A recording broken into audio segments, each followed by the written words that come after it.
China has some of the worst water pollution in the world. 70% of the country's rivers, lakes, and reservoirs are now classified as polluted, and half of China's water is deemed unsafe for human contact. A major source of this pollution is the thousands of factories that now crowd China's riverbanks, producing clothes and textiles, electronics, and countless other consumer products. Toxic chemicals used by these factories are now turning up in China's food and drinking water, and studies are increasingly finding them in wildlife and in humans, sparking significant health concerns.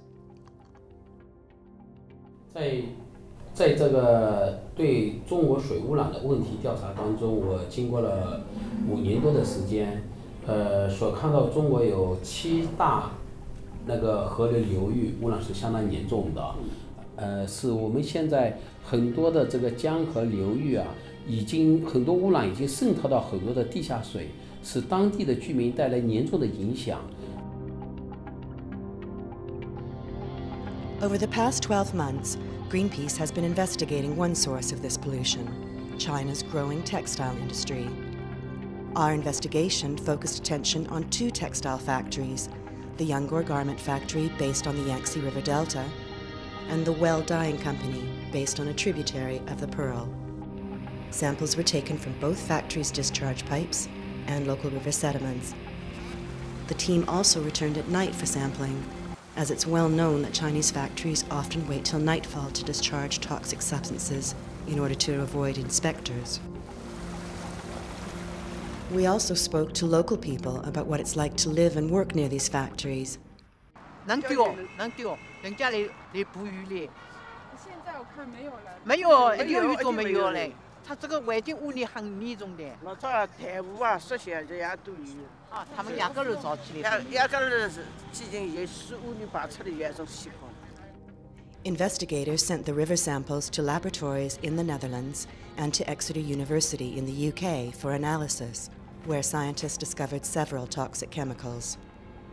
Some of these are already banned across Europe because of evidence they can affect the immune system and sexual development.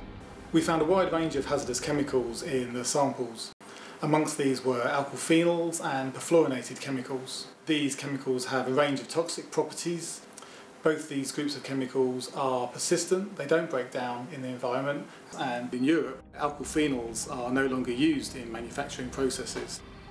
Greenpeace also investigated the paper trail of contracts to find out exactly which companies are doing business with these polluting Chinese suppliers.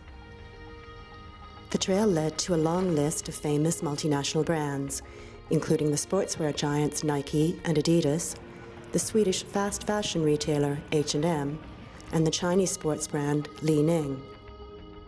Many of these brands heavily promote their environmental credentials. However, the reality is that they simply don't know what toxic chemicals are being used by their long chain of suppliers. We also tested their products, and we found in clothing items of 14 international brands, such as H&M and Lacoste, a chemical that breaks down into the hormone-disrupting nonylphenol. Until they take responsibility for this problem, brands can't guarantee that their products don't contain toxic chemicals and that they are not complicit in polluting Chinese rivers and other waterways around the world. Big brands have a responsibility to clean up their supply chain and to disclose information about where their factories are located and what chemicals they are discharging into our rivers, because people have the right to know. But there is a solution. If brands work together with their suppliers, they can redesign their production processes and eliminate the use of dangerous toxic chemicals. The time to act is now.